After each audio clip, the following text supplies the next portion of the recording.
All right. Hello, everyone. Happy spring. Happy spring. Happy March. I hope March is happy for all of you guys. It's been a very tough March to start, but making the best of it. So yes, it's the full moon. Happy full moon. There's a lot of happy full moon in Libra. Okay, I know I was saying Virgo, but it was switching over. So we can feel that both energy, right? So if you, I'll get back to all the happies, but if you're on Facebook, definitely I'll put this video on Facebook, but I want to work, well, I am working out of YouTube a lot. Okay. I like to put the videos up there and, you know, you can see them on there. I want to put more videos on Instagram, but I want to be able to save them so that people can watch them and it doesn't go away. We want a lot, right? So we just got to chill. But okay, so it's the spring equinox. Today, March 20th, is the start of spring and also the start of Aries zodiac sign, okay? But it's the start of spring for the northern hemisphere. The southern hemisphere is the 21st, start of spring, okay? Now, the spring equinox, it signifies the sun crossing over the plane of the equator, right? So this is our spring. This is a start of warmer weather. Today it rained outside for a little bit. There was like pollen all over the place. So it was like green outside and then it started raining. I'm sure we'll have more green days. All right. So the start of spring, and I'm looking at my computer so I don't miss anything. And I took some notes of some stuff that I wanted to cover on here. Okay. So let's see.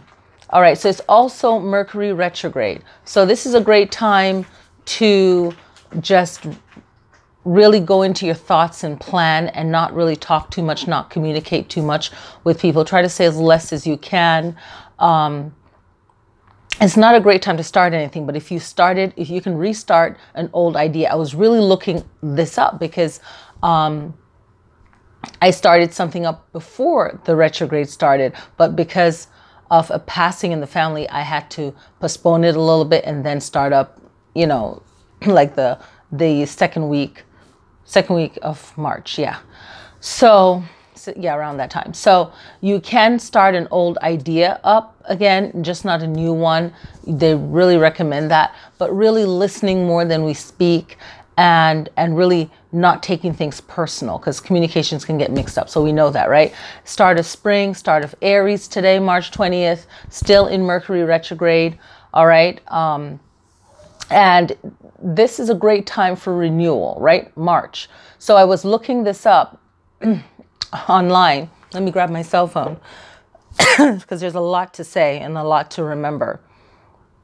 And I was looking this up. I keep getting these ads on my cell phone. I don't know if you guys are getting that too. It's really annoying. I got to figure out how to stop that. So this is the worm moon. And this is a time where, of course, the worms come out and all that. We can start cultivating, farming, all of that. So it just signifies in reality, starting over, right? Or growth, renewal, right? But what I thought was interesting, they have different names for this moon, like crow moon. I thought was interesting, sugar moon, sap moon, and there's several others. But worm moon seems to be the most popular name for this moon.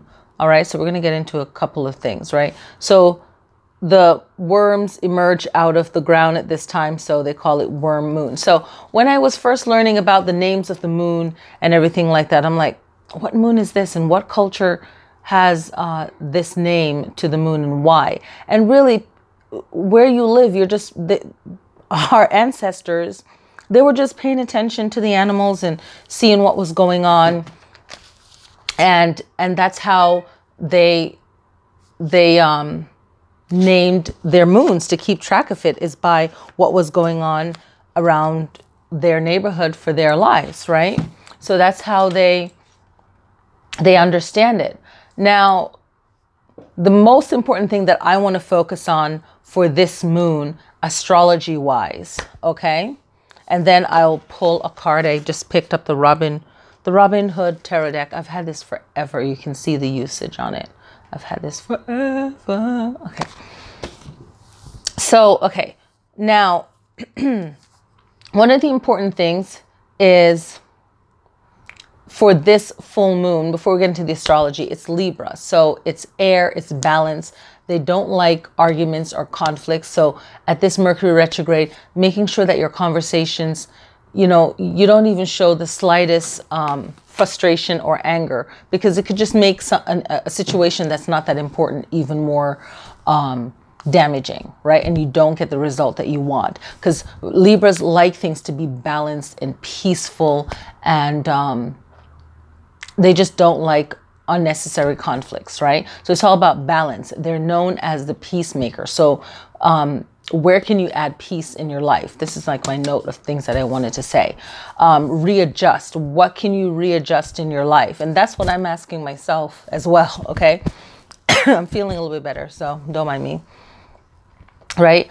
And you know, we want to just bring more peace into our lives. And sometimes the less we speak, the more we think about things and where we want to go, what we want to do.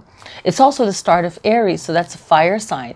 And Aries is the opposite of Libra on the birth chart. So that's their opposite. They like to get things done. They have the same personality in a sense, but they get things done differently. That's what I've learned about opposite signs, okay? So it's a Libra air and that Aries fire. So they're naturally attracted to each other, okay? But they can also clash. Doesn't mean that they can't clash. It's just that they'll clash because they have the same goals, or the same goal, but they have different ways of doing it, but they mean well. So a lot of opposite signs will have that, but they can work things out usually very well. Okay. But they're very, what do you call it? Type A personalities in a sense. You know, they're very powerful when they're together. And if they can work together, it's just like a great success, right?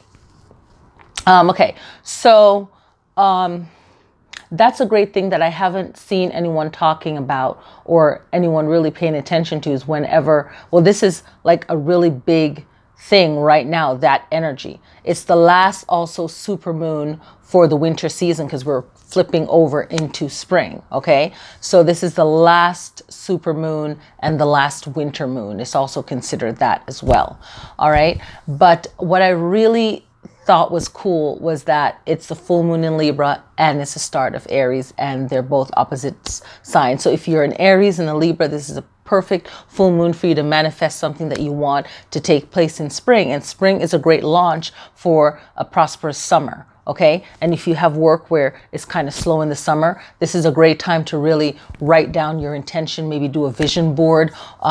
If you're not that esoteric, or light candles, chant, whatever it is, to exercise, whatever it is to get your confidence up, and then write down your plan and write it out. Even if you've written out a plan already, it's also, the new moon and full moon is also a great time to just readjust your direction. Maybe 3 days before the full moon, if you're all business or you really need to do that for your survival, your work, right? Your survival, you can say, hey, where do I need to readjust? Because I planned it out really well, but there's always room for improvement. So, you know, this is a great time to do that.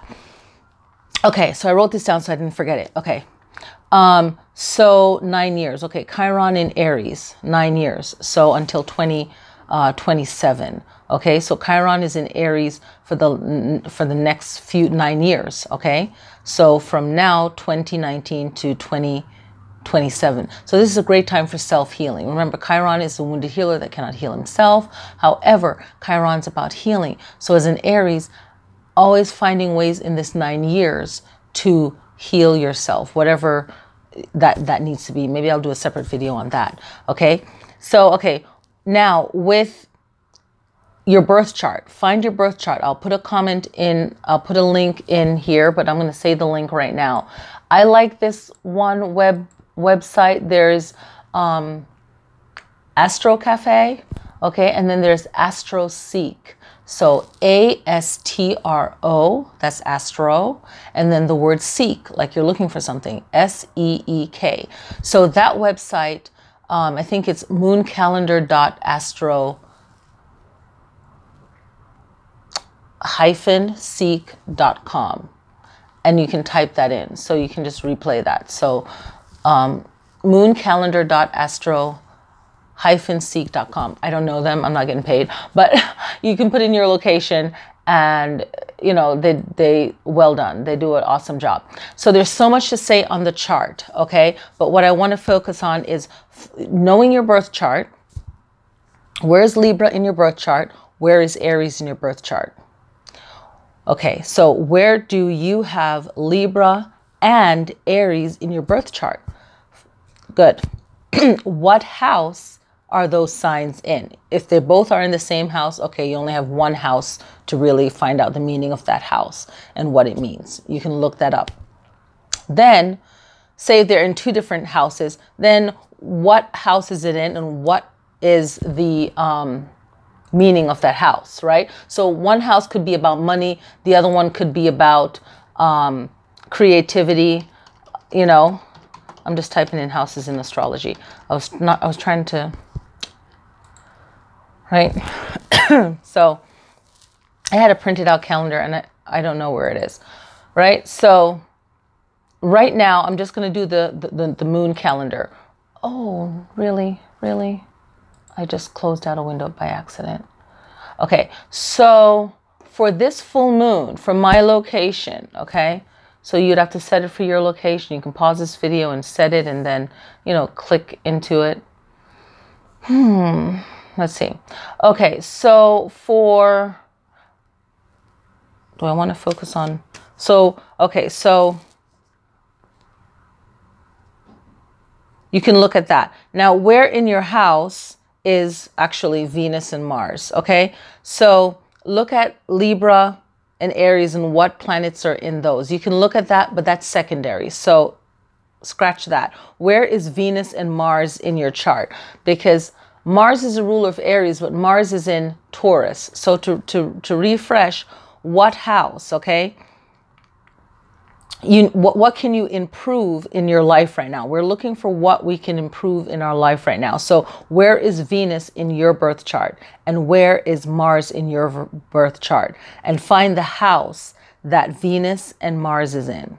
Okay? So let's look at that. So forget about Libra and Aries for right now. Okay? Where is Venus and Mars in your birth chart? And then what does that house mean? Okay, so there's 12 houses, 12 zodiac signs, okay? Each of the 12 houses is for one particular zodiac sign. That does not matter. What matters is where's Venus and Mars in your birth chart. You put in your date of birth and so on in the birth chart on that website or on another one. And then you find out where Venus and Mars is. And then where do you need to improve that? Do you need to improve your socialization, your work, your self-expression, things in your home, money, relationship with your siblings? These are issues that are happening right now at the full moon that, you know, your love life, right? So is it an 8th house issue? Is it a 9th house, a 5th? Okay. So Venus for this full moon, for this full moon, the energy for this full moon, Venus is in the 5th house in Aquarius. Okay. And the 5th house deals with self-expression, right? It also can deal with sports, hobby, recreation, children, love affairs, right? And Aquarius is forward thinking, right? Aquarius likes to communicate, but also is okay with being by themselves, right? So look up both of those. What does Aquarius mean? How do you relate to the 5th house in your life right now? Okay. Does that speak stronger to you? Now, Mars is in Taurus. Okay. Mars is in Taurus, and Taurus is in the 8th house. The 8th house is naturally Scorpio's house. Okay. And so it's all about magic, passion in relationships, sex, taxes, insurance, inheritance, other people's money, receiving money that was unexpected, you know, Maybe someone you know won the lotto and they're giving you money, like, you know, but then you have to look at your chart and see, how do you handle money? Okay. Is that not a good thing for you that you know already? And then when you look at your chart, you're like, that's why I suck at money. So then you can work on that in this lifetime, right? The fifth house, if you're not so good at family or that responsibility, or self-expression, the fifth house is like that self-expression. So if you're not good at expressing yourself or being creativity for the fifth house, that's something you want to work on, right? The eighth house is about, like I said, relationship, sex, taxes, but also with death, right? So, and regeneration, right? So how is that playing in your life right now? Okay, are you dealing with a lot of loss at this time? You know I am. So with you know, family member passing. So it's, you know, and you know, the fifth house, self-expression. It's like, how do you deal with that, and then moving forward and still, you know, and caring and so on about others, you know, how they're dealing with it. So this is like the moon of balance and finding balance, and just, you know, it's all about time as well. You know, taking the time to get through whatever you need to get through. Okay. Let's see, what else did I want to mention about this moon? Yeah, we mentioned the chart. We mentioned about renewal. This is definitely, it's a great time to pull a card. That's where we're going. We're going down the card road. Okay, so I decided to play with the Robin Wood Tarot. Okay. All right. So I'm going to shuffle this up, and I'm just going to pick one card.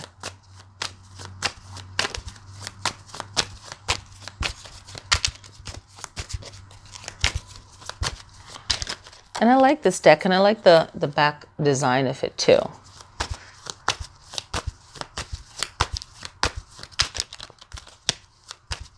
Okay, so I'm just going to pull one card. Oh, this other one fell. Okay, this one fell out, okay? So it's a six of cups. It fell out, okay? And then I'll show the other one. There's two, okay? So the Six of Cups is about reminiscing on childhood, reminiscing on good times, right? About the past, all right? And thinking of a time that was better than now. Like when was better than now, right? So especially if you went through loss, you're usually thinking about what times were better than right now. And we can always put ourselves in that situation of thinking, you know, when was something better? When was my life better? When were things better? And not really wanting to deal with the present moment. So just reminiscing on childhood, or it could also be reminiscing on the past. Hold on, I'm going to pause this because there's noise in the back. Okay, I had it toned down. So basically, you are thinking of a time, you know, of the past when things were better. And it's good to do that, especially when you've lost someone that you cared about. And, you know, it's reminiscing on good times, you know, and that's normal. And we do that, and our mind tries to protect us by thinking of what we could have done or say. I know I went through that at the beginning of March. And also, someone pointed out to me, this was like years ago, that it also can represent protecting a child from harm. Today, I witnessed, after I dropped my son off at school, this girl was crossing the street. This red car was coming. It's an older gentleman, and he braked so hard. And she had her hoodie on and her headphones on, and she was just walking straight into the street. And it looked like she was committing suicide. And I laid in on my horn, and this SUV, another SUV was behind me, and this red car was coming, and the guy braked and he swerved, and I rolled down my window, and I'm like, you have to make sure that the road is safe before you cross. I kept driving. I turned her back around and I pulled over, and I literally started crying, and I started talking to her, and I'm like, are you okay? You know, that looks like you just tried to kill yourself. She's like, I'm like, you know, you could have died right there. She goes, yeah, I know. And I go, are you okay? Anyways, and she said she was okay. And I said, all right. I said, you got to be careful. And it was so funny because when I pulled over, you know, she resembled my second kid. Like, it was just crazy. But it was really scary as a parent to know that she could have gotten hit. And the thing is that her hair was kind of curly in front of her face, and she had her hood on and her headphones. And I saw her, because I'm driving, I saw her across the street. She was crossing the street. And it looked like she might have looked and just kept walking, expecting the car to stop. But the way I was raised, you have to look out for yourself, whether you're the driver or the pedestrian. You can't play around. You know, like, I've lived in the country, I've lived in the town, I've lived in the city. So I know how to walk, you know, knock on wood, you know, nothing bad happens. But the kids these days, they just don't pay attention, and they're like all YOLO, like they're just ready to walk out into the street.